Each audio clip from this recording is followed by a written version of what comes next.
হাসিনা সরকারের পতনের পর দেশের কঠিন সময়ে অন্তর্বর্তী সরকারের দায়িত্ব নিয়েছিলেন নোবেলজয়ী ড মোহাম্মদ ইউনূস।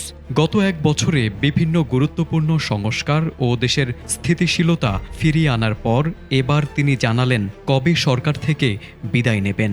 তার মতে নির্বাচনের পর নতুন সরকার গঠনের সঙ্গে সঙ্গেই তিনি দায়িত্ব ছেড়ে দেবেন এবং আর কোনো সরকারি নিযুক্ত পদে থাকবেন না। বৃহস্পতিবার যুক্তরাষ্ট্রের ইউটাহ ভিত্তিক সংবাদ মাধ্যম ডেজারার্ট নিউজে প্রকাশিত এক নিবন্ধে ড ইউনূস খোলাসা করে বলেন, আমি স্পষ্ট করেছি জাতীয় নির্বাচন আগামী ফেব্রুয়ারিতে হবে। এরপর যে সরকার আসবে তাতে আমি কোনো পদে থাকব না। তিনি আরও জানান, তার সরকারের মূল লক্ষ্য একটি অবাধ, সুষ্ঠু ও শান্তিপূর্ণ নির্বাচন আয়োজন করা, যাতে দেশের সব বৈধ ভোটার দেশে কিংবা প্রবাসে ভোটাধিকার প্রয়োগ করতে পারে।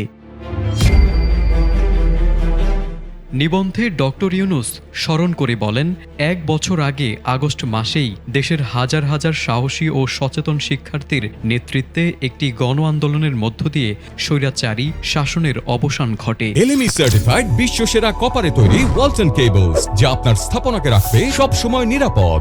সে সময়ের শান্তিপূর্ণ আন্দোলনকে দমন করা হলেও জনগণের চাপের মুখে ৫ আগস্ট সরকার দেশ ছেড়ে যেতে বাধ্য হয়। এরপর অন্তর্বর্তী সরকারের প্রধান হিসেবে দায়িত্ব নেন তিনি।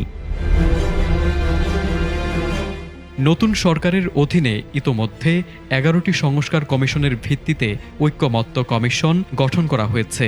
এ কমিশন রাজনৈতিক, সাংবিধানিক ও নির্বাচনী নানা বিষয়ে জাতিগত ঐক্যের ভিত্তি তৈরির কাজ করছে।